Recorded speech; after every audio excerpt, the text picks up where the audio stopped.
suasana ruang rapat terbatas di Istana Negara mendadak berubah mencekam. Presiden Prabowo duduk tenang, namun sorot matanya tajam menembus layar besar di hadapannya. Sebuah video berdurasi 3 menit baru saja diputar. Dalam video tersebut, seorang pria berambut panjang, berjanggut lebat, dan mengenakan seragam loreng lusuh, berdiri di atas bukit dengan senapan di tangan. Dialah Jenderal Eli Yakim, tokoh paling ditakuti dari kelompok bersenjata di Papua, KKB. Dengan wajah penuh amarah, ia menyampaikan pesan yang mengguncang stabilitas nasional. Jika kalian tidak menarik pasukan dari tanah kami, darah akan tumpah. Aku akan bakar setiap pos TNI. Bahkan istana pun bukan tempat yang aman. Hening mencekam menyelimuti ruangan. Kepala BIN, Panglima TNI, dan Menko Polhukam saling pandang dengan ekspresi serius. Assalamualaikum warahmatullahi wabarakatuh. Mendengar ancaman dari Komandan atau Jenderal KKB atau organisasi Papua Merdeka di Papua, Indonesia melalui Presiden Prabowo mengatakan bahwa ancaman terhadap presiden dan negara dan simbol-simbol negara ini tak boleh dibiarkan, karena itu sudahlah saatnya detasemen atau Denharin diturunkan apapun kondisinya.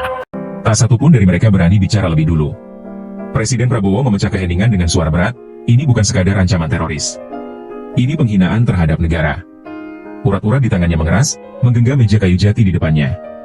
Dalam satu kalimat, ia menyatakan dengan tegas, kalau perlu, kita libas mereka sampai ke akar. Sementara itu, di salah satu pos TNI di Mimika, para prajurit bersiap siaga. Video ancaman itu telah tersebar di seluruh satuan. Letnan Suryo, perwira muda yang baru 2 bulan bertugas di Papua, memandangi layar ponselnya dengan rahang mengeras. Ini bukan latihan lagi, ini nyata, gumamnya lirih. Rekannya menepuk bahunya, mencoba menyemangati, tapi wajah mereka tak bisa menyembunyikan ketegangan yang mulai menyelimuti. Beberapa kilometer dari sana, di lereng Gunung Terjal, pasukan KKB mengangkat senjata sambil bersorak liar. Mereka menganggap ancaman sang jenderal sebagai awal revolusi. Di antara kerumunan, seorang remaja bersenjata AK-47 berteriak, kami siap mati demi tanah ini. Namun di balik euforia itu, tak semua dari mereka optimis. Beberapa pemimpin KKB mulai merasa keputusan mengancam Presiden RI adalah langkah yang terlalu nekat, terlalu berani. Di markas besar TNI di Jakarta, Panglima TNI menandatangani surat perintah operasi khusus. Nama operasi itu ditulis dengan tinta merah, Operasi Perisai Negara. Tidak hanya satuan reguler yang dikerahkan, tetapi satuan elit pun dilibatkan. Satu nama yang langsung disebut dalam rapat internal, Denharin. Satuan rahasia yang tidak banyak diketahui bahkan oleh kalangan militer sendiri. Keberadaan mereka hanya dibisikkan dalam lingkaran tertutup, bagai bayangan yang hanya muncul saat negara benar-benar terancam. Sementara media nasional sibuk menyiarkan opini dan kecaman terhadap KKB, 2 pesawat Hercules lepas landas diam-diam dari Lanut Halim Perdana Kusuma. Di dalamnya, bukan pasukan biasa. 2 sosok berseragam hitam dengan wajah tak terlihat duduk tenang, memeriksa perlengkapan tempur mereka tanpa suara. Tak ada tanda pangkat, tak ada nama. Hanya mata dingin yang menyimpan pengalaman menaklukkan neraka. Ancaman terhadap kepala negara telah mematahkan batas kesabaran. Pemerintah mengeluarkan pernyataan resmi yang menegaskan tidak akan bernegosiasi dengan pemberontak.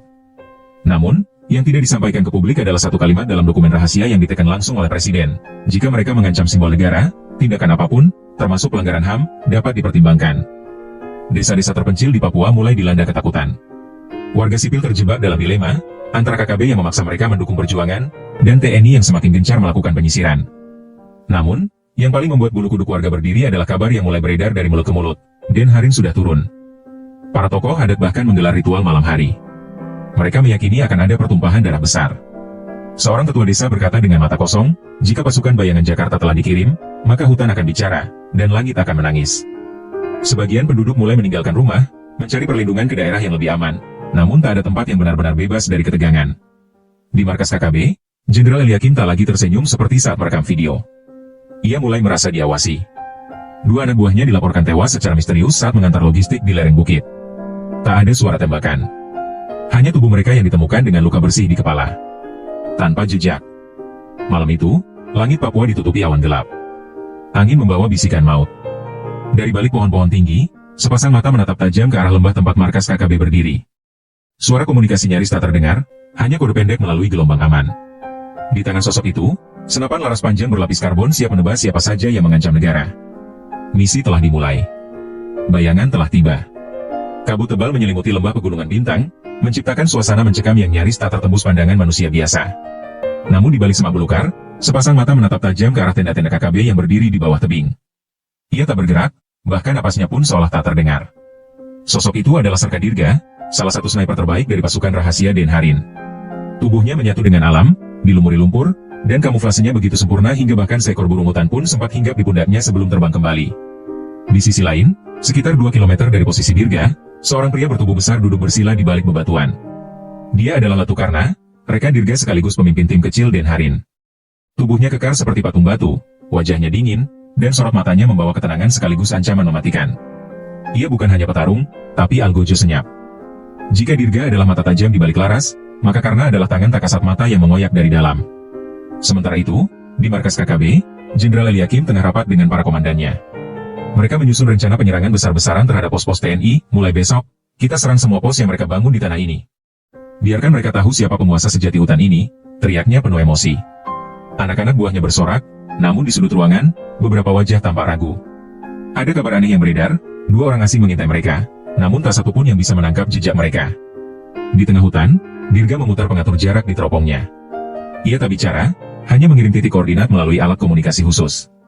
Suara Karna terdengar pelan di telinganya, target utama belum terlihat. Tapi sudah banyak pergerakan. Kau siap, Dirga? Sebuah hanggukan pelan menjadi jawaban. Di seberang sana, Karna membuka tas kecilnya dan memasang pisau ke dalam sarung tangan besi. Ia tahu, jika malam ini mereka bergerak, tidak akan ada suara yang tersisa. Malam menjelang, dan ketegangan menyebar ke seluruh Papua. Pos-pos TNI dalam kondisi siaga penuh. Letnan Suryo yang sebelumnya hanya mendengar nama Den Harin dari cerita-cerita para senior, kini mulai merasakan aura keberadaan mereka. Mereka bagaikan angin. Kita tak pernah tahu kapan datangnya, tapi saat mereka lewat, musuh tak pernah bicara lagi, ucap seorang bintara senior sambil menatap gelap malam. Warga desa di sekitar perbukitan mulai merasa sesuatu yang aneh di udara. Hewan-hewan hutan tak berkicau malam itu. Anjing-anjing penjaga tak menggonggong, hanya meringkuk dengan ekor di antara kaki. Seorang ibu tua memeluk cucunya erat-erat dan berbisik, kalau malam terlalu sunyi, itu artinya para pemburu sedang keluar.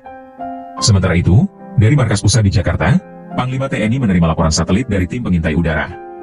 Ada pergerakan besar di markas KKB. Tapi yang lebih mengejutkan, sinyal komunikasi mereka mulai menghilang satu persatu. Ada yang memutus jaringan mereka secara sistematis, ujar seorang intel. Panglima hanya menghela napas. Mereka sudah mulai bekerja, katanya lirih, merujuk pada Den Harin. Di hutan, Dirga mengunci target melalui teropong. Sosok Eliakim terlihat samar di balik lampu minyak. Jaraknya nyaris sempurna. Namun Dirga tak menarik pelatuk. Ia menunggu kata sandi dari Karna. Den Harin tak pernah bertindak gegabah. Mereka bukan pembunuh bayaran, tapi alat negara yang hanya bekerja dalam batas perintah. Tiba-tiba, suara ledakan kecil terdengar dari sisi timur lembah. Tenda logistik KKB terbakar. Para anggota KKB panik, berhamburan keluar. Eliakim berdiri dan berteriak, siapa yang menyerang kita? Temukan mereka. Tapi saat itulah, dari balik pepohonan, sosok tinggi besar meluncur secepat bayangan dan menjatuhkan 2 orang penjaga tanpa suara. Karena bergerak seperti hembusan angin malam. Setiap langkahnya membawa kematian. Pisau di tangannya menebas cepat dan tepat. Dirga, dari kejauhan, mengamankan area dengan membidik setiap KKB yang mencoba melarikan diri. Dalam hitungan menit, 6 orang tewas, 3 terluka, dan sisanya terpencar. Jenderal Eliakim menyadari ini bukan serangan biasa. Ini, bukan TNI biasa, ini bukan perang, ini pemburuan, katanya dengan suara gemetar. Untuk pertama kalinya, dia merasa takut. Bukan pada senjata, tapi pada sosok yang tak pernah ia lihat, namun bisa membunuh hanya dengan keheningan. Malam itu, Den Harin menghilang kembali ke kegelapan seperti semula. Tapi pesan mereka jelas, jangan pernah mengancam simbol negara jika tak siap menghadapi mereka yang bergerak dalam senyap. Fajar menyingsing dengan langit kelabu yang tampak enggan melepaskan dingin malam. Asap tipis mengepul dari sisa tenda yang terbakar. Di sekitar lokasi bekas markas KKB, tubuh-tubuh tergeletak tanpa suara. Tak ada suara tembakan, tak ada jejak kendaraan. Semuanya berlangsung terlalu cepat dan terlalu rapi. Satu-satunya tanda kehidupan hanyalah dengusan napas Eliakim yang masih tersembunyi di balik batu besar, tubuhnya gemetar, dan wajahnya penuh tanah serta darah anak buahnya. Ini bukan TNI biasa, ini iblis berseragam, gumam Eliakim lirih, lebih kepada dirinya sendiri daripada kepada siapapun. Ia mencoba mengatur napas, namun dada sesaknya tak juga reda. Untuk pertama kalinya sejak ia memimpin KKB, ia merasa benar-benar diburu. Kali ini, bukan oleh pasukan biasa, tapi oleh makhluk tak kasat mata yang datang membawa kematian. Di lokasi lain, pos TNI yang gandur menerima laporan bahwa sebuah kelompok KKB besar tercerai-berai semalam. Letnan Suryo yang sudah berjaga semalaman menerima berita itu dengan wajah serius. Ia melihat ke arah bukit lalu bergumam, Den Harin sudah mulai memotong kepala ular. Komandan pos mendekatinya dan menepuk pundaknya, kita tinggal jaga perbatasan. Sisanya, biar pasukan bayangan itu yang urus. Sementara itu, Karena dan Dirga kembali ke titik pengamatan baru, 12 km dari lokasi eksekusi. Mereka tak bicara sepatah kata pun. Dalam operasi Denharin, keheningan adalah bahasa utama. Tapi Dirga menatap Karna cukup lama sebelum akhirnya berkata pelan, "Kau yakin Eliakim sengaja dibiarkan hidup?" Karna hanya menjawab dengan nada datar, rasa takut lebih kuat dari peluru. Biarkan dia bawa ketakutan itu ke jantung KKB. Di perbukitan Lanijaya, seorang kepala suku yang selama ini membantu pasokan logistik untuk KKB mulai berubah sikap. Ia mendengar kabar tentang dua sosok misterius yang membantai pasukan pemberontak tanpa ampun. Jika mereka bisa membunuh tanpa suara, apa mereka juga bisa bunuh roh? Tanya kepala suku itu kepada dukun desa. Warga sekitar mulai menarik diri, takut menjadi sasaran amarah yang tak bisa dilawan. Kabar tentang penyembelih bayangan mulai menyebar cepat. Beberapa anggota KKB kabur ke pegunungan, tak berani menyentuh senjata. Bahkan di markas utama yang jauh dari lokasi serangan, ketegangan mulai terasa. Salah satu komandan lapangan, Nason Waror, menolak turun ke medan. "Aku tak mau mati seperti mereka," leher robek, mata terbuka lebar, tanpa sempat tembak satu peluru pun. Presiden Prabowo menerima laporan pagi itu di Istana Negara. Ia membaca laporan dengan tatapan keras, lalu menoleh ke Panglima TNI dan berkata singkat, "Lanjutkan." Tak ada negosiasi dengan pengkhianat yang berani mengancam Presiden. Panglima hanya mengangguk. Tak ada rapat panjang. Tak ada keraguan. Negara telah menetapkan, perburuan KKB akan menjadi prioritas nasional. Karena menyalakan alat komunikasi dan menerima perintah baru. Target berikutnya adalah seorang penyandang dana besar di balik jaringan KKB, seorang pengusaha gelap yang berpura-pura sebagai aktivis di perbatasan. Lokasinya terdeteksi di Nabire. "Akan kita ambil malam ini," ucap Karna sambil memeriksa senjata. Dirga mengangguk dan mengecek kembali perlengkapan peluru sunar, peluru hening yang meninggalkan luka dalam, namun nyaris tak mengeluarkan suara tembakan. Di Nabire, target bernama Thomas Payage tengah menghadiri pertemuan rahasia dengan beberapa tokoh separatis. Ia merasa aman, dikelilingi penjaga bersenjata lengkap. Namun yang ia tak tahu, dari balik bayangan atap rumah panggung tua di seberang jalan, mata Dirga telah mengunci kepalanya. Karena sudah menyusup masuk melalui saluran air. Beberapa menit kemudian, suara radio pengawal berbunyi, lalu sunyi. Satu persatu penjaga hilang, tanpa suara, tanpa bekas. Saat Thomas menyadari sesuatu aneh, seutas tali telah melilit lehernya dari belakang. Karena berbisik, negara tak pernah tidur. "Thomas," sebelum lelaki itu sempat berteriak, segalanya menggelap. Jasad Thomas ditemukan pagi harinya, duduk di kursi, matanya terbuka lebar, mulut disumpal. Di dada bajunya, tersemat secari kertas kecil bertuliskan, "Satu demi satu, kalian akan kami bisu." Bab ini menandai bahwa Denharin bukan sekadar pasukan. Mereka adalah peringatan hidup bahwa negara bisa membunuh tanpa harus terdengar. Dan kini, bayang-bayang mereka kian dekat ke jantung kekuatan KKB. Di tengah hutan lebat Mimika yang mulai dihujani kabut tebal, sebuah sinyal rahasia dipancarkan dari radio lapangan KKB. Eliakim sendiri yang memegang perangkat itu dengan tangan gemetar. Wajahnya pucat, bukan karena dingin, tapi karena rasa takut yang makin menyiksa pikirannya. Ia tak lagi percaya pada kekuatan senjatanya, apalagi pada benteng KKB yang dulu diagung-agungkan. Malam itu, ia mengirimkan pesan ke luar negeri, ke kontak lama yang hanya digunakan saat keadaan benar-benar genting, jaringan penyelundup senjata dari Filipina Selatan. "Kirimi kami orang. Kami diburu.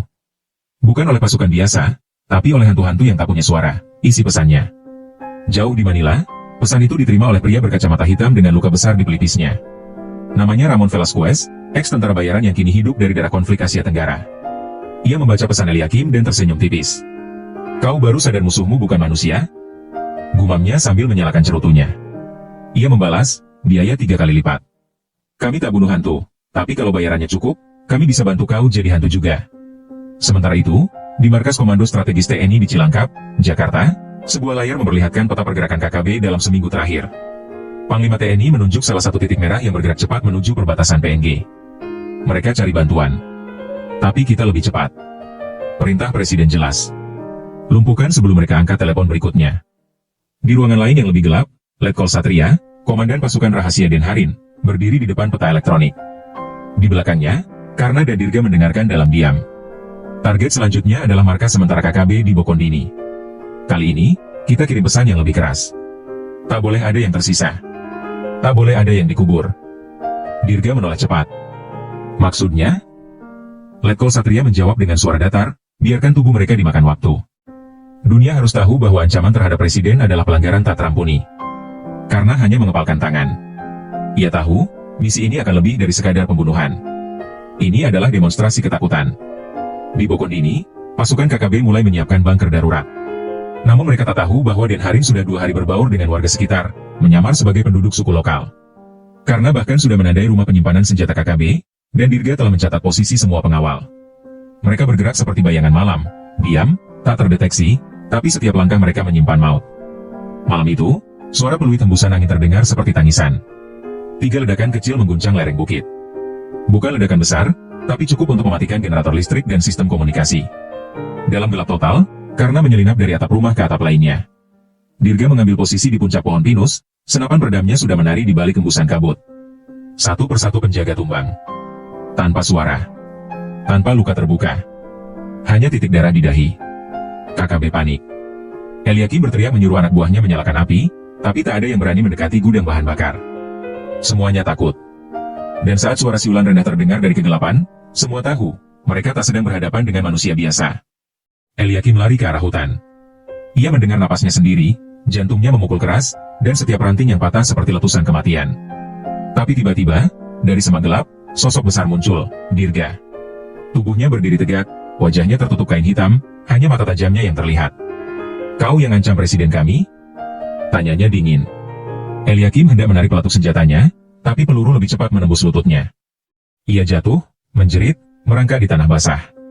Karena muncul dari belakang, menaruh sepucuk surat bersegel di dada Eliakim. Baca itu sebelum mati. Lalu mereka pergi, meninggalkannya hidup, sekali lagi, tapi kali ini tanpa senjata, tanpa suara, hanya tubuh terluka dan surat berisi satu kalimat. Negara ini tidak menawar. Negara ini menghabisi. Warga desa yang lihat dari kejauhan hanya bisa berbisik, pasukan itu, pasti Denharin. Tuhan pun tak tahu dari mana mereka datang. Dan malam itu, di seluruh pos TNI Papua, berita menyebar cepat. Markas KKB Bokondini lenyap dalam waktu kurang dari 10 menit. Langit Papua menghitam pekat ketika helikopter tak dikenal mendarat diam-diam di pinggiran distrik Arso. Tak ada tanda resmi. Tak ada penyambutan. Yang keluar dari lambung helikopter hanyalah sosok-sosok bertubuh keras, berbalut perlengkapan tempur asing. Mereka bukan tamu. Mereka adalah serigala bayaran. Ramon Velasquez melompat turun dengan rokok menyala di bibirnya. Matanya menyapu gelap hutan seperti pemburu haus darah. Di belakangnya, 6 lelaki berpakaian loreng tanpa tanda negara mengikuti, membawa senjata eksotis yang tak digunakan militer resmi manapun. Cari 2 hantu. Bunuh atau bawa kepala mereka. Kita beri Eliakim waktu, tapi kalau dia mati duluan, uangnya tetap milik kita, ujar Ramon dingin. Sementara itu, karena dan Dirga telah kembali ke titik pertemuan rahasia di atas bukit berbatu, hanya berkomunikasi lewat radio berfrekuensi khusus. Letkol Satria menyampaikan kabar lewat suara tenang namun tegas, intelijen kita tangkap sinyal pergerakan asing. Bukan dari negara. Tapi bukan sembarangan. Mereka dilatih. Paling tidak mantan tentara elit. Dirga langsung menyela, apakah Denharin boleh membuka protokol eksekusi tingkat 3? Jawaban Letkol Satria hanya satu kalimat, negara mengizinkan. Di sebuah rumah sakit lapangan milik TNI, Eliakim kini terbaring dengan kaki patah dan tubuh dibungkus perban. Ia sempat diselamatkan oleh pendukung KKB yang tersisa, namun posisinya sekarang hanya pion rapuh di tengah pertempuran yang jauh lebih besar dari dirinya. Ia tak tahu bahwa keberadaannya sudah tak relevan. Permainan telah berubah arah, dan Velasquez tak datang untuk menyelamatkannya. Di markas Komando Gabungan Papua, para perwira TNI membaca laporan dari daerah Arso. Terdapat jejak aktivitas logistik senjata dan komunikasi ilegal. Salah satu perwira muda, Kapten Aditya, mendesak untuk menerjunkan batalion cadangan. Namun Panglima Wilayah hanya berkata, kita sudah lepaskan Denharin. Sisanya tinggal tunggu suara atau diamnya kematian. Sementara itu, Ramon dan timnya menyusup masuk ke dalam hutan, tanpa tahu bahwa setiap langkah mereka sudah terekam oleh sistem pengawasan buatan Denharin yang dipasang seminggu sebelumnya. Sensor mikro, kamera hutan, dan jaringan analisis wajah bergerak. Di sebuah pos terpencil, karena menatap layar kecil sambil berkata lirih, mereka masuk. 6 orang. Penuh percaya diri. Mereka pikir bisa berburu kita. Dirga tersenyum samar, saatnya bikin mereka merasa jadi mangsa. Malam menjelang saat Ramon mendengar suara serigala melolong dari kejauhan. Tapi bukan hewan buas yang menunggu mereka. Satu persatu, rekannya menghilang. Suara tak terdengar. Teriakan pun tak sempat. Mereka seperti ditelan hutan. Di tengah kekacauan, Ramon berteriak marah, mereka bukan prajurit biasa. Ini bukan perang terbuka, ini penghabisan diam-diam. Tepat saat ia hendak menyalakan suar penanda, sebuah pisau menghunjam pohon tepat di samping lehernya. Kertas tergantung dari gagang pisau itu. Ia meraihnya cepat, dan membaca tulisan tangan halus. Selamat datang di wilayah kedaulatan. Keluar, atau lenyap. Ramon sadar, mereka telah masuk ke dalam perang di mana peluru bukan satu-satunya bahasa. Denharin tak memburu seperti militer biasa. Mereka menebar ketakutan, menjatuhkan moral, dan meninggalkan pesan-pesan seperti malaikat maut, dingin, tak terlihat, namun mematikan. Di pos TNI dekat perbatasan, desas-desus mulai menyebar. Pasukan bayaran itu sudah tak bisa dihubungi. Mungkin mereka sudah jadi bagian hutan. Seorang prajurit tua bergumam pelan, kalau Den Harin sudah turun tangan, bahkan roh-roh Papua pun memilih diam. Dan malam pun kembali menelan segalanya, hanya menyisakan langkah-langkah hening di atas dedaunan basah. Langkah yang tidak menunggu perintah. Langkah yang datang untuk satu hal, menegakkan kehormatan negara sampai titik darah terakhir. Ramon Velasquez kini sendirian. Senapan M4 custom di tangannya terasa berat bukan karena logam, tapi karena tekanan yang menggantung di udara. 5 rekannya telah menghilang dalam waktu kurang dari 1 jam. Tak ada tembakan. Tak ada ledakan. Hanya senyap, seperti kematian yang menyusup lewat celah daun dan bisikan angin. Ia menatap ke sekeliling, mencoba membaca medan. Tapi medan ini bukan tempat bagi tentara biasa. Ini hutan yang dijaga oleh para pemburu bayangan. Dan malam ini, ia bukan predator. Ia adalah buruan. Di sisi lain hutan, karena Dirga tengah memantau pergerakan terakhir Ramon lewat layar monitor portabel yang menampilkan citra panas tubuh. Tersisa 1, ucap karena datar. Dirga menimpali, dia tangguh. Tapi dia lupa satu hal penting. Karena melirik sekilas. Apa itu? Dirga tersenyum tipis. Hutan ini tak pernah memihak pada orang asing. Letkol Satria di markas memantau jalur komunikasi Den Harin. Di balik ekspresinya yang tenang, ia tahu bahwa misi ini bukan lagi tentang membalas ancaman KKB terhadap Presiden. Ini tentang menjaga wajah Indonesia. Dunia bisa bicara HAM, ujarnya pada seorang staf muda. Tapi kalau presidennya diancam, tak ada negosiasi. Di tengah pengintaian itu, laporan dari tim intelijen datang, KKB kini dipimpin oleh seorang tokoh baru, Yonas Waraga. Mantan instruktur tempur yang kejam, lebih militan dibanding Eliakim. Ia membakar kampung yang menolak menyuplai makanan. Bahkan membantai anggota KKB yang mundur dari medan. Kekuasaannya dibangun dari ketakutan. Yonas mengumumkan lewat video gelap yang disebarkan secara ilegal, jika Presiden Prabowo berani menginjak Papua lagi, akan kami gorok leher prajuritnya satu-satu. Kami akan tenggelamkan setiap pos penjagaan dengan darah. Pernyataan itu menyebar di dunia maya, membuat publik geger. Tapi di balik layar, perintah dari Panglima TNI keluar tanpa keraguan, buru Yonas. Bila perlu, lumpuhkan secara permanen. Den Harin diberi otoritas penuh.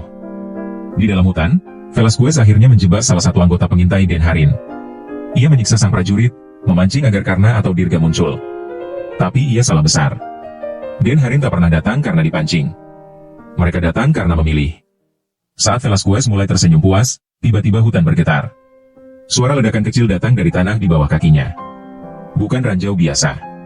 Itu alat kejut saraf yang dipasang Den Harin, membuatnya tersungkur, kehilangan arah dan mual hebat. Dan saat ia mencoba berdiri, Dirga telah berdiri di belakangnya, menodongkan pistol berpredam ke tengkuknya. Kau sudah jauh melangkah, kata Dirga dingin. Tapi ini bukan tanah untuk mata-mata. Ini tanah yang disucikan oleh darah pejuang. Dan kami penjaganya. Namun sebelum peluru menembus tengkuk Ramon, suara Karna di radio menahan, tahan. Komando minta dia dibawa hidup-hidup. Dia tahu di mana Yonas berada. Dirga mendengus kesal, tapi menurunkan senjatanya. Ramon pingsan, dan tubuhnya segera diborgol dan dibungkus untuk dibawa lewat jalur udara rahasia. Buruan telah ditangkap, tapi perburuan sesungguhnya baru dimulai. Karena memandang ke arah timur, tempat camp terakhir KKB berdiri. Kalau Yonas benar-benar sebrutal itu, ucapnya, maka Papua akan jadi medan bayangan. Dan Den Harin akan jadi neraka yang berjalan. Malam menutup hutan, tapi tak mampu menutup amarah yang membara. Dalam gelapnya rimba Papua, peperangan diam-diam telah berubah menjadi pertarungan dendam, kehormatan, dan kedaulatan.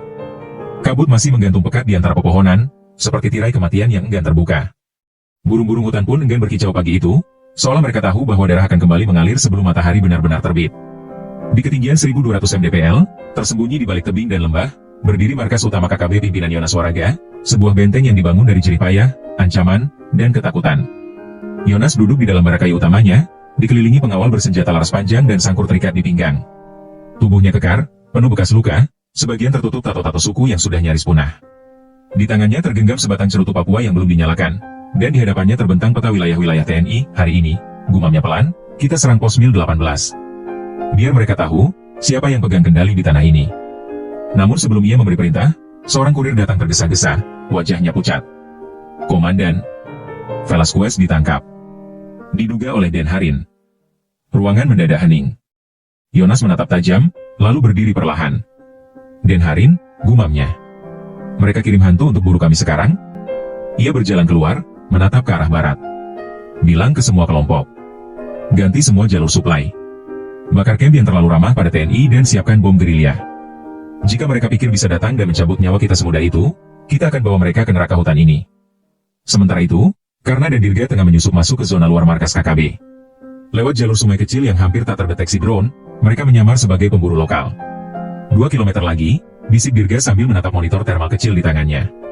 Terlalu banyak pergerakan. Sepertinya mereka sedang persiapan besar.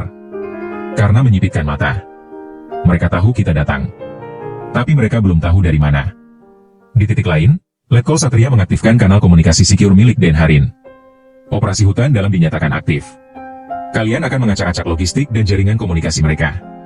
Tapi ingat, jika Yonas bisa ditangkap hidup-hidup, lakukan. Jika tidak, pastikan dia tak bisa bangkit lagi. Di tengah persiapan itu, masyarakat lokal mulai merasa resah.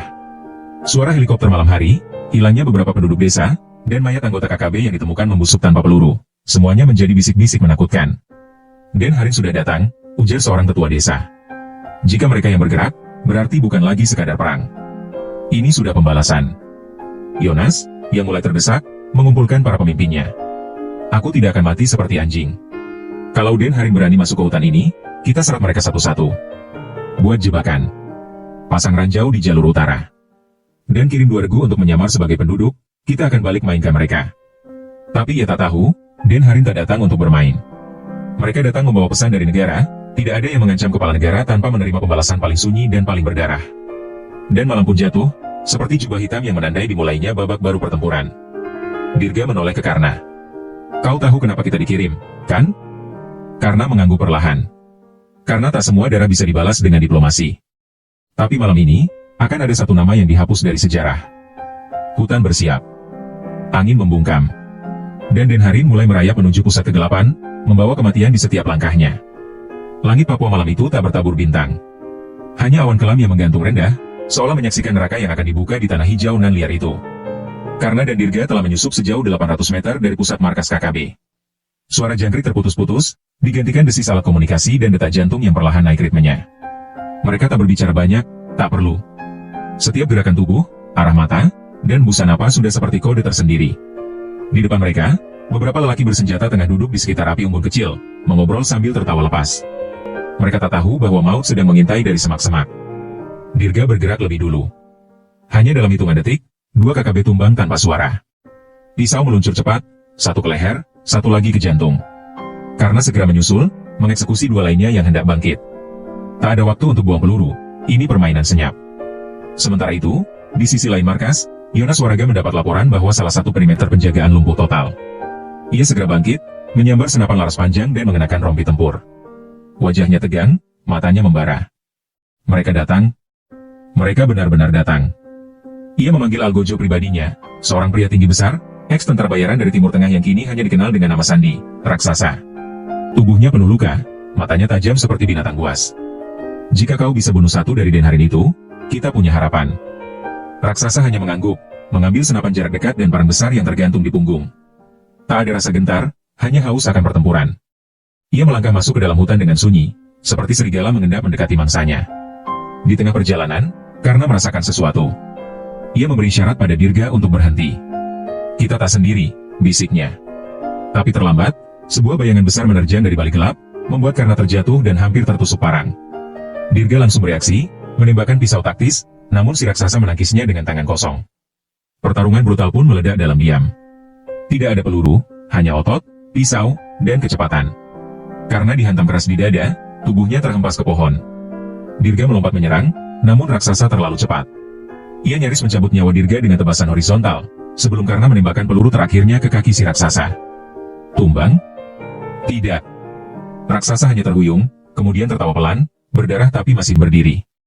Dirga dan Karna sadar, ini bukan musuh biasa. Ini monster yang tak boleh diberi napas kedua. Dirga membuka saku rompinya, mengaktifkan detonator kecil. Zona ini akan bersih dalam 3 menit, ujarnya lirih. Kalau kita tak bisa bunuh dia, hutan ini yang akan melakukannya. Raksasa mendengus, bersiap menyerang lagi. Tapi waktu habis. Ledakan pertama mengguncang tanah. Cahaya merah membelah kabut malam.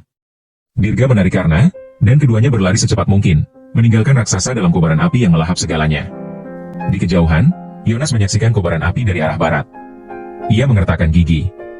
Mereka tidak datang untuk menangkap, mereka datang untuk membakar. Dan malam itu, markas utama KKB mulai runtuh, bukan oleh serangan terbuka, tapi oleh dua bayangan yang datang tanpa suara, meninggalkan kehancuran di belakang mereka.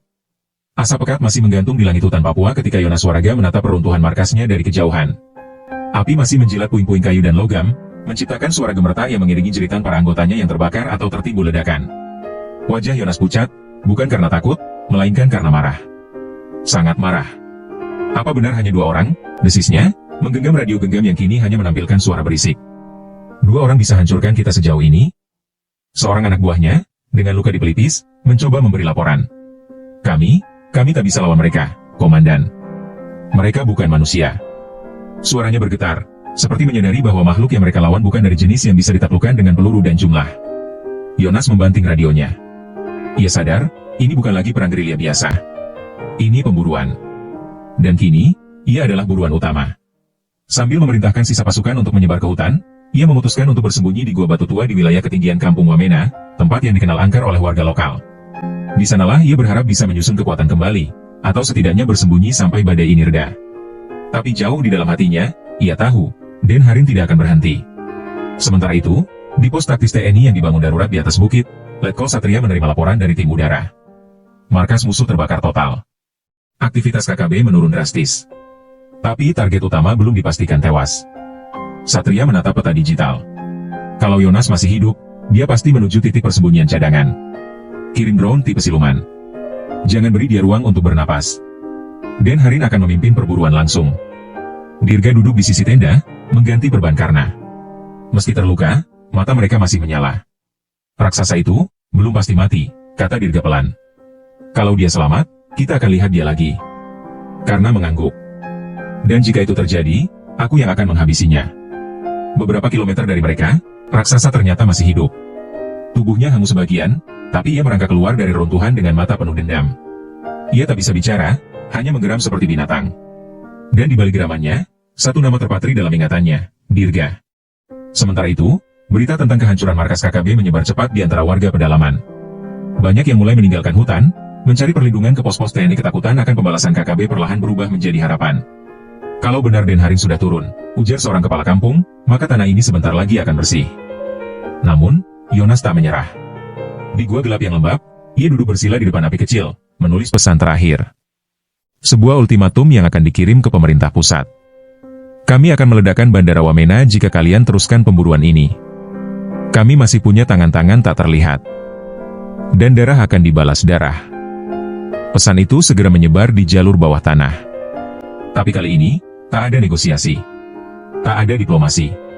Presiden Prabowo sendiri mengeluarkan pernyataan singkat dari Istana Negara. Ancaman terhadap rakyat dan simbol negara adalah deklarasi perang. Hapus mereka. Dan perang pribadi pun berlanjut. Tak lagi soal Papua. Ini tentang martabat negara. Tentang kehormatan prajurit. Tentang bayang-bayang yang siap menjemput sang pemberontak ke akhir hidupnya.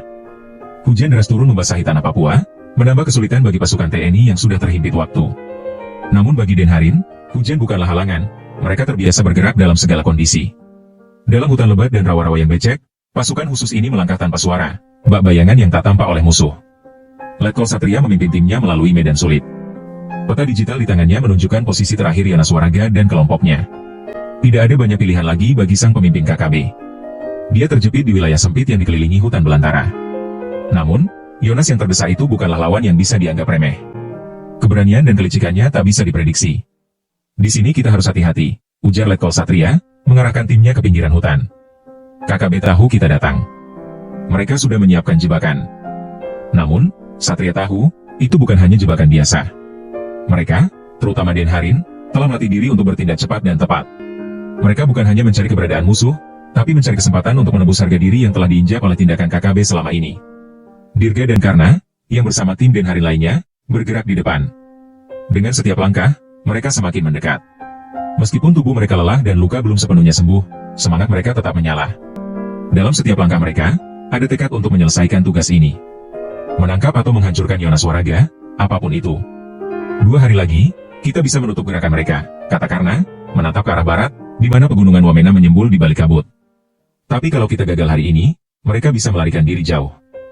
Jangan biarkan itu terjadi, jawab Dirga dengan suara tegas. Kita selesai jika mereka berhasil kabur ke luar negeri. Namun, justru saat itu, ketegangan semakin tinggi. Mereka mendekati sebuah bukit di mana Yonas terakhir terlihat. mendekati, namun tetap menjaga jarak. Di depan, beberapa pasukan KKB terlihat berjaga, seolah menanti kehadiran TNI. Namun, di dalam hati mereka, tak ada rasa percaya diri. Yonas, yang berada di balik bukit, mendengarkan kabar dari pengawalnya.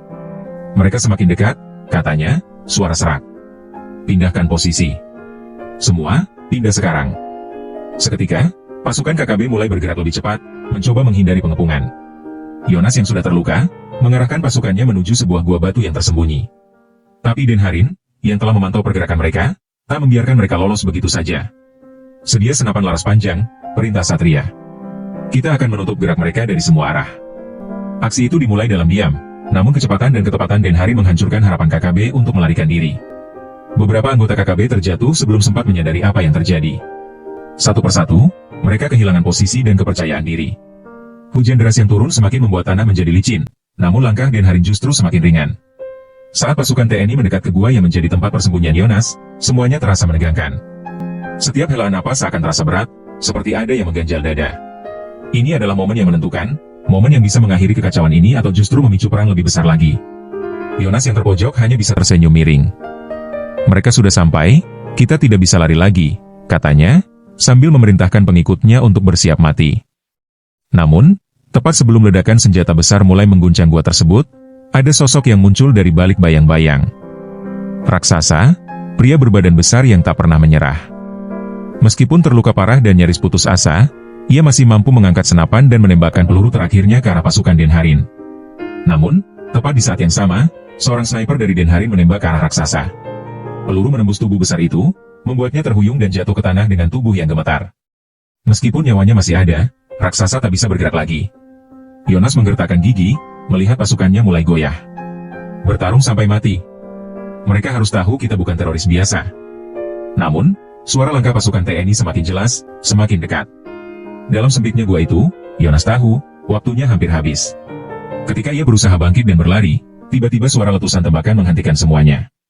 TNI akhirnya mendapatkan posisinya. Dalam waktu singkat, gua itu penuh dengan prajurit yang menunggu perintah. Momen itu menentukan. Yonas hanya bisa pasrah, dengan darah mengalir dari tubuhnya yang penuh luka. Ia sudah sampai pada akhir perjalanan. Yonas terjatuh di lantai gua, darah membasahi tanah yang lembab. Nafasnya berat, tubuhnya seakan menyerah pada rasa sakit yang luar biasa. Kepala dan tubuhnya penuh luka tembak, dan darah masih mengalir deras dari setiap celah yang ada. Namun, meskipun kondisinya nyaris tak tertolong, matanya yang tajam masih memancarkan semangat perlawanan. Tidak akan aku menyerah, gumamnya, berusaha bangkit meskipun tubuhnya terasa seperti tertindih batu besar. Ia meraih senapan serbu yang tergeletak di sampingnya, meski tangan kanannya hampir tak bisa menggenggamnya lagi. Detik-detik itu begitu berat, Yonas tahu, pasukannya sudah kalah. Namun ia tak ingin mati tanpa memberikan perlawanan terakhir. Di luar gua, pasukan TNI mulai mendekat. Suara langkah kaki mereka yang berat menggema di sepanjang dinding gua. Denharin memimpin dengan sigap, mengetahui bahwa waktu semakin sempit. Setiap langkahnya seolah menyelipkan niat untuk menuntaskan semua yang telah dilakukan KKB. Keadilan harus ditegakkan, dan Yonas adalah simbol dari penderitaan yang mereka timbulkan di Papua. Jaga jarak, kita masuk perlahan, kata Dirga, suara rendah namun penuh perhitungan. Tunggu perintah saya. Namun, di dalam gua, Yonas sudah bersiap dengan senjata di tangan. Ia mengarahkan laras senapan ke depan, berusaha untuk bertahan hidup 1 detik lagi. Darah yang mengalir dari tubuhnya membuatnya merasa semakin lemah, namun ada secercah kebencian yang memberi kekuatan untuk melawan. Tak jauh darinya, Dirga yang sudah memasuki mulut gua memandang ke dalam dengan ketajaman mata seorang veteran. Dia tahu Yonas tak akan menyerah begitu saja. Namun ia juga tahu, waktunya semakin dekat untuk mengakhiri perlawanan ini. Yonas Waraga. Jangan buat ini lebih sulit, teriak Dirga, suara tegas namun penuh penyesalan. Jangan paksakan kami untuk mengambil keputusan yang lebih kejam. Yonas hanya menatapnya dengan mata penuh kemarahan. Keputusan? Suara seraknya seolah dipenuhi kebencian yang dalam. Karena yang ada di belakang Dirga menghela napas, matanya penuh amarah. Kalian bukan hanya menghancurkan hidup kami, tapi juga merusak tanah yang kami lindungi. Ini bukan hanya soal kalian, ini tentang negara kami. Dengan satu gerakan cepat, Dirga mengarahkan senapannya ke Yonas, siap untuk mengakhiri perlawanan tersebut. Namun, detik-detik itu terhenti sejenak. Yonas, dengan sisa tenaga yang dimilikinya, mengangkat senapan dan menembakkan satu peluru ke arah Dirga. Ledakan tembakan itu menggema di seluruh gua. Wajah Dirga tersentak, dan tubuhnya terhuyung sedikit, namun beruntung peluru itu hanya mengenai bahunya. Darah mulai mengalir, namun Dirga tetap berdiri tegak, matanya memancarkan keteguhan yang tak tergoyahkan. Jika kau ingin mati dengan kebanggaan, Yonas, aku akan memberikannya padamu, teriak Dirga, sambil membalikkan senapan dengan cepat. Ia menembak ke arah Yonas dengan akurasi yang luar biasa. Tembakan itu tepat mengenai dada Yonas, yang langsung terjatuh ke tanah dengan napas terakhirnya yang tertahan. Suasana sunyi. Hujan di luar semakin deras, tetapi kini tidak ada lagi suara perlawanan dari dalam gua. Pasukan TNI mendekat dan mengelilingi tubuh Yonas yang tergeletak kaku, tak lagi bergerak. Dirga menghela napas panjang, merasakan sakit di bahunya yang masih berdarah. Ia menatap jasad pemimpin KKB itu dengan perasaan campur aduk, kemenangan, namun juga kesedihan.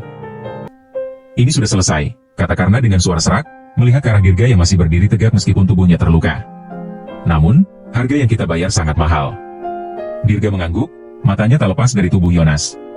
Kadang, kita harus melakukan hal-hal yang tak kita inginkan demi melindungi yang lebih besar. Negara, rakyat, dan presiden itu semua harus diutamakan.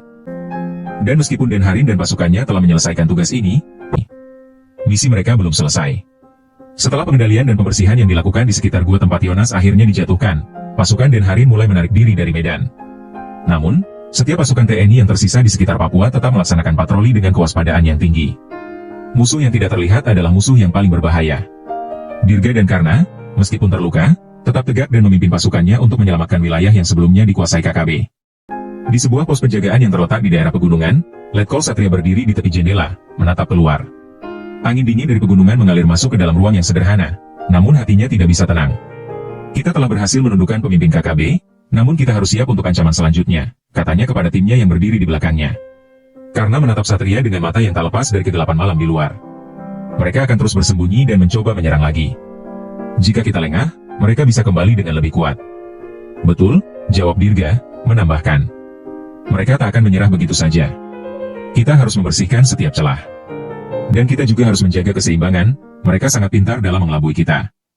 Tiba-tiba, komunikasi radio yang sedang dipantau oleh salah seorang prajurit berbunyi. Ada laporan dari salah satu pos di daerah perbatasan.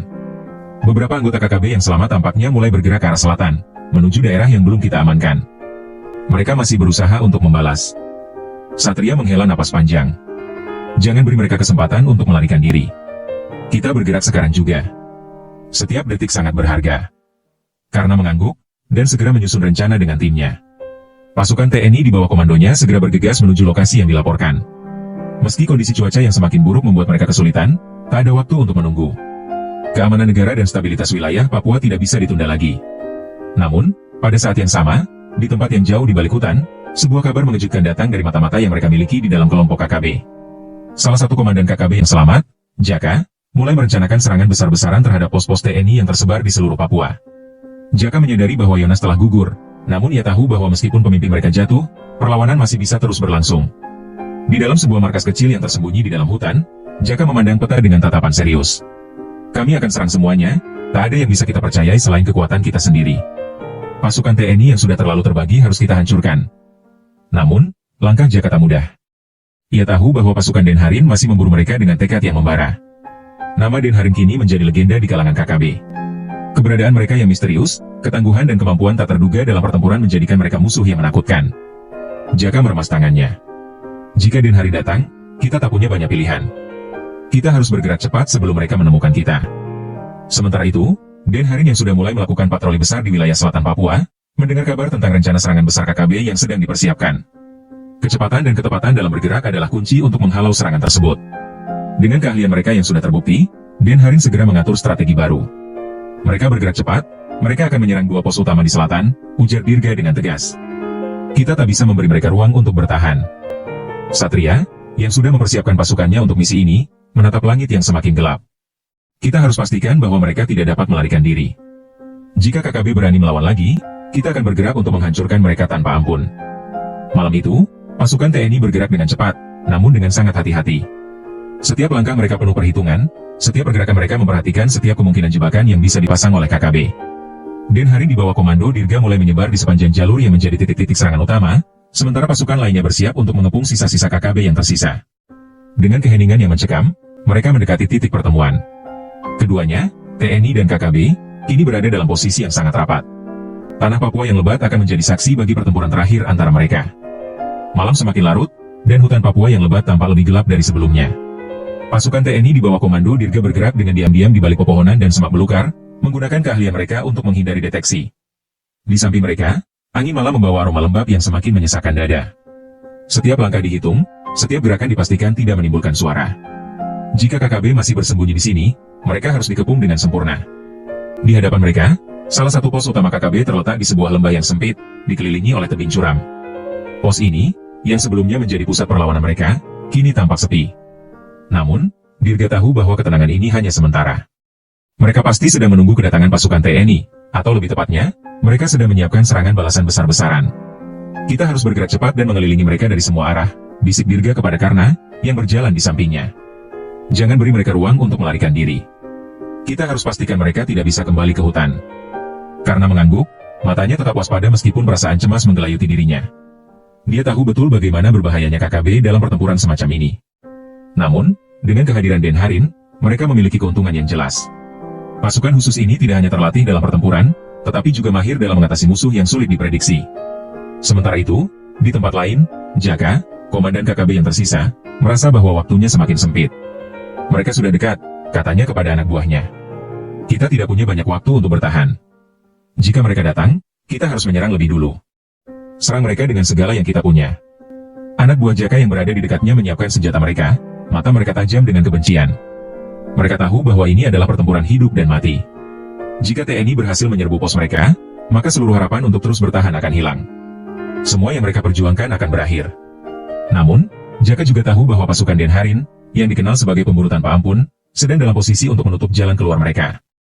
Kita tidak bisa kalah. Tidak ada tempat untuk melarikan diri jika Den Harin sudah berada di sini, kata Jaka, suara seraknya penuh kecemasan. Di sisi lain, Dirga yang memimpin pasukan TNI sudah siap. Tunggu perintahku, katanya, memandang mata anak buahnya yang penuh tekad. Den Harin, yang menjadi pasukan inti dalam misi ini, sudah siap melakukan apa saja untuk memastikan KKB tidak akan merusak kedamaian di Papua lagi. Ketegangan memuncak saat pasukan TNI mulai mendekati lembah tempat pos KKB berada. Setiap langkah semakin berat, setiap detik terasa penuh ketegangan. Langit yang mendung seakan mencerminkan suasana hati mereka, sesuatu yang besar dan berbahaya akan segera terjadi. Tiba-tiba, tembakan terdengar dari balik semak-semak. Suara itu menghancurkan kesunyian malam dan menandakan bahwa pertempuran telah dimulai. Pasukan KKB yang tersembunyi mulai menyerang dengan semua kekuatan yang mereka miliki, berusaha menghalau serangan dari TNI yang telah mendekat. Tembak! Jangan beri mereka waktu, teriak Dirga, sambil membalas tembakan yang datang dari arah kiri. Pasukan TNI segera merespons dengan tembakan balasan yang membabi buta, menekan posisi musuh yang berada di atas bukit. Karena, yang memimpin salah satu unit di sayap kiri, berlari di balik penutup batu besar dan menembakkan peluru dengan presisi tinggi. Mereka terlalu berani, gerutunya, menekan pelatuk senapannya. Namun, pertempuran ini bukan hanya tentang senjata dan peluru. KKB, meskipun jumlahnya jauh lebih sedikit, memiliki keunggulan dalam taktik bertahan di medan yang mereka kuasai. Mereka bergerak dengan gesit, menyelinap di balik pohon-pohon besar dan tebing-tebing curam, mencoba mengelabui pasukan TNI yang lebih besar. Namun, keberadaan Den Harin yang tak terlihat seperti bayangan membuat mereka semakin terjepit. Di tengah kekacauan, Dirga mendengar kabar yang mengejutkan. Laporan, Komandan. Ada 2 unit Den Harin yang mengelilingi mereka dari belakang, teriak salah seorang prajurit. Kita harus menghancurkan mereka sebelum mereka sempat mundur, jawab Dirga, semakin mantap dengan keputusan yang harus diambil. Kita tak akan memberi mereka kesempatan untuk kabur. Pasukan TNI semakin menyudutkan posisi KKB yang semakin terpojok di lembah. Tembakan-tembakan yang saling bersahutan semakin membuat suasana semakin panas. Namun, saat pertempuran itu memuncak, satu sosok muncul dari kegelapan hutan. Sosok itu bergerak sangat cepat, menyelinap di balik bayangan pohon besar, hampir tak terlihat oleh siapapun. Itulah Den Harin. Mereka bergerak seperti hantu, sangat terlatih dan tak dapat diprediksi. Di antara kebingungan KKB yang terpojok, mereka kini menjadi pemutus akhir dari pertempuran ini. Satu persatu anggota KKB terjatuh, tidak mampu menahan serangan balasan yang datang begitu cepat dan mematikan. Jaka, yang berusaha bertahan hidup, melihat pasukan Den Harin mulai mendekat ke pos terakhir mereka. Rasa panik melanda dirinya. Kami tidak akan selamat, bisiknya kepada anak buahnya, wajahnya pucat pasi. Kita harus menyerah, jika tidak kita akan binasa. Namun, sudah terlambat. Den Harin tiba di tempat yang paling kritis, di mana KKB tidak lagi memiliki kekuatan untuk melawan. Dengan satu tembakan tegas dari pasukan Den Harin, perlawanan itu akhirnya berakhir. Jaka yang terakhir bertahan pun jatuh, tubuhnya terkulai di tanah yang menjadi saksi bisu dari kejatuhan KKB.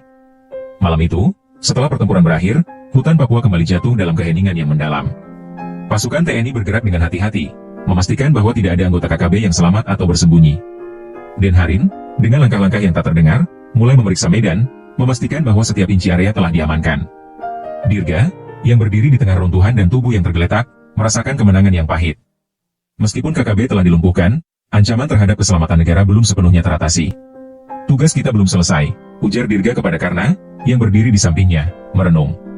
Perlawanan ini hanya satu babak. Setelah ini, kita akan melakukan evaluasi dan bersiap untuk kemungkinan lain. Tidak ada yang tahu kapan KKB atau kelompok lain akan mencoba bergerak lagi, kata Jatmiko dengan nada yang penuh perhitungan. Namun, kita harus lebih hati-hati, karena situasi bisa berubah kapan saja. Bagi Jatmiko, pekerjaan mereka di Papua jauh dari selesai. Meskipun ada momen kemenangan, ia tahu bahwa dengan adanya pasukan khusus seperti Denharin, pemerintah Indonesia dan TNI harus memastikan bahwa ancaman apapun terhadap negara, terutama yang berkaitan dengan keselamatan presiden, akan dihentikan dengan tuntas. Keesokan harinya, berita tentang pertempuran besar yang baru saja terjadi menyebar dengan cepat. Pemerintah pusat merilis pernyataan yang mengonfirmasi bahwa pasukan TNI bersama Denharin telah berhasil menggempur KKB dan memastikan keberlangsungan stabilitas di Papua. Namun, di balik pernyataan resmi, para pejabat tinggi di Jakarta tahu bahwa ketegangan yang tersisa jauh dari selesai. Presiden Prabowo, yang sebelumnya diancam oleh Jaka, pimpinan KKB, masih merasakan dampak dari ancaman tersebut. Meskipun ancaman langsung telah teratasi, ia menyadari bahwa setiap kelompok bersenjata yang bersembunyi di balik pepohonan Papua atau di desa-desa terpencil masih bisa membangkitkan ancaman lebih besar lagi. Mereka akan terus mencoba, Prabowo merenung dalam pertemuan tertutup di istana. Papua adalah medan yang tidak akan pernah tenang selama masih ada kelompok seperti KKB yang tidak bisa dipadamkan. Kita harus lebih sigap lagi, karena sekali mereka mencoba lagi, kita tak bisa biarkan mereka mengancam keselamatan negara. Di Jakarta, jenderal-jenderal tinggi lainnya juga membicarakan langkah-langkah lebih lanjut untuk menangani sisa-sisa KKB yang belum sepenuhnya hancur. Perlu ada operasi yang lebih besar dan lebih terkoordinasi, salah seorang jenderal menyarankan. Dengan bantuan pasukan Denharin, kita bisa membersihkan seluruh wilayah ini dengan lebih efektif. Sementara itu, pasukan TNI yang baru saja kembali dari medan tempur di Papua terus bersiap untuk menghadapi perlawanan baru. Para prajurit yang telah menghadapi begitu banyak pertempuran kini merasa kewaspadaan mereka harus lebih tajam. Setiap langkah mereka, baik di medan perang maupun di kehidupan sehari-hari, selalu terjalin dengan pertanyaan tentang bagaimana mereka bisa menjaga Indonesia tetap aman dari ancaman apapun. Dan negara ini harus selalu siap menghadapinya dengan tegas. TNI, bersama Denharin, masih memiliki tugas besar yang harus mereka lakukan, melindungi negara, memastikan keamanan, dan menegakkan ketertiban di setiap inci tanah Papua. Di sisi lain, masyarakat Papua yang semula terjebak dalam ketakutan kini mulai merasakan sedikit harapan. Mereka melihat bagaimana pasukan Indonesia, dengan keberanian dan keteguhan hati, mulai membangun kembali kepercayaan mereka. Namun, mereka juga tahu bahwa langkah-langkah yang lebih besar akan diperlukan untuk membawa perdamaian yang sejati bagi tanah yang telah lama dilanda konflik ini. Dengan ketegangan yang masih tinggi dan potensi ancaman yang selalu ada, pertempuran belum berakhir. Di tanah Papua, setiap langkah yang diambil oleh TNI dan Denharin akan menjadi kunci untuk masa depan yang lebih aman. Beberapa hari setelah pertempuran sengit yang menghancurkan kekuatan KKB di hutan Papua, ketegangan mulai mereda, namun seluruh aparat keamanan Indonesia tahu bahwa ini bukan akhir. Meskipun operasi besar-besaran telah berhasil mengurangi kekuatan KKB, ada banyak hal yang belum terselesaikan. Jenderal-jenderal tinggi di markas besar TNI di Jakarta berkumpul untuk merumuskan langkah selanjutnya. Di balik meja besar itu, wajah mereka serius, penuh perhitungan. Kita tidak bisa lengah, tegas Jenderal Arjuna, Kepala Staf Angkatan Darat. Papua masih menjadi wilayah yang penuh tantangan. KKB mungkin telah kalah dalam pertempuran ini, tapi mereka tidak akan menyerah begitu saja. Kita harus memastikan agar mereka tidak bisa kembali bangkit. Di sisi lain, pertemuan di Jakarta itu juga dihadiri oleh perwakilan dari Denharin, pasukan khusus TNI yang dikenal dengan kemampuan tak tertandingi dalam melacak dan menghancurkan ancaman. Jatmiko, Komandan Denharin, berbicara dengan tenang tetapi penuh keyakinan. Operasi ini baru dimulai. KKB mungkin telah terdesak, namun kelompok-kelompok separatis lain mungkin sudah bergerak dalam bayang-bayang. Kita harus memetakan ancaman berikutnya, dan kami siap menindaklanjuti dengan tegas jika ada tanda-tanda serangan. Presiden Prabowo, yang beberapa hari sebelumnya sempat diancam langsung oleh KKB, mendengarkan dengan seksama. Mata tajamnya mengarah pada peta besar yang terbentang di atas meja. Papua adalah tanah yang kaya, tetapi juga penuh dengan ketegangan. Kita harus pastikan bahwa semua langkah yang diambil tidak hanya untuk meredakan kekerasan, tetapi untuk membangun keamanan jangka panjang di sana, katanya dengan suara yang dalam.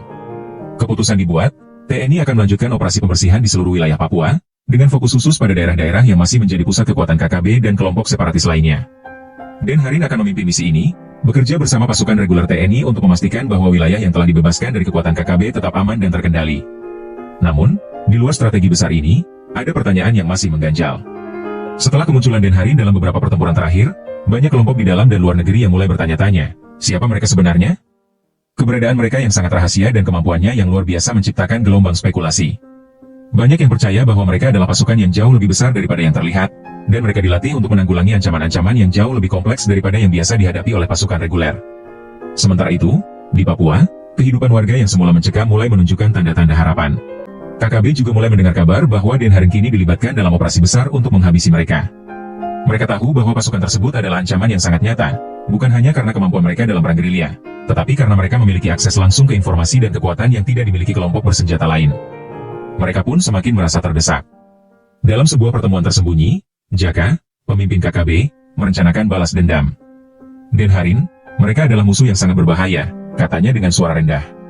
Jika kita terus-menerus dihadapkan pada mereka, kita tidak akan punya kesempatan. Tetapi kita harus bertahan. Kita tidak bisa menyerah. Namun, di tengah persiapan mereka, Jaka dan pasukannya mulai merasa bahwa mereka tak lagi memiliki pilihan. Mereka sangat menyadari bahwa jika mereka terus-menerus beroperasi di bawah bayang-bayang pasukan Den Harin, waktu mereka akan segera habis. Ketegangan semakin meningkat, dan masing-masing pihak, TNI dengan pasukan khususnya dan KKB dengan segala daya tarikannya, berjudi dengan waktu yang semakin sempit. Di Jakarta, Presiden Prabowo kembali menggelar rapat tertutup dengan para jenderal dan komandan pasukan khusus. Saya tahu ancaman KKB belum sepenuhnya hilang, tetapi kita tidak boleh memberikan mereka ruang untuk berkembang, katanya dengan tegas. Tugas Den Harin bukan hanya menghancurkan mereka di lapangan, tetapi memastikan bahwa kita dapat memulihkan stabilitas jangka panjang di Papua. Saya tidak akan pernah membiarkan satu inci dari tanah ini jatuh ke tangan kelompok teroris. Keputusan penting pun dibuat. Setelah perencanaan matang, sebuah operasi gabungan akan digelar, yang melibatkan kekuatan penuh TNI, termasuk pasukan khusus Den Harin, untuk menanggulangi segala bentuk ancaman yang mungkin muncul dari sisa-sisa KKB atau kelompok separatis lain yang ingin merusak kedamaian di Papua. Operasi ini tidak hanya bertujuan untuk mengatasi ancaman langsung, tetapi juga untuk mengirimkan pesan yang jelas. Pemerintah Indonesia akan selalu siap mempertahankan kedaulatan negara dengan segala cara. Namun, para pemimpin TNI juga menyadari bahwa mereka harus menghadapi sebuah kenyataan pahit. Meskipun mereka berhasil mengatasi musuh-musuh yang tampak jelas, mereka tahu bahwa ancaman di tanah Papua tidak akan pernah benar-benar hilang. Pasukan Den Harin dan pasukan khusus lainnya mungkin akan terus terlibat dalam pertempuran yang tak terlihat, berjuang di balik bayang-bayang demi menjaga negara ini tetap aman. Di balik segala pertempuran ini, yang paling menonjol adalah komitmen tak tergoyahkan untuk menjaga Indonesia, terutama keselamatan Presiden yang kini menjadi sasaran kelompok-kelompok teroris. TNI, dengan pasukan terbaik mereka, siap berperang sampai titik darah penghabisan untuk memastikan bahwa Indonesia tetap aman, tanpa ruang bagi kelompok separatis untuk beroperasi.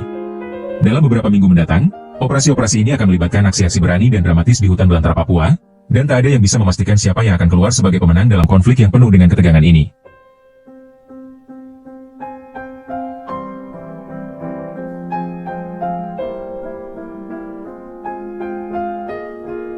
Demikianlah operasi rahasia Den Harin dan menghancurkan sejumlah gembong-gembong KKB dan organisasi Papua Merdeka.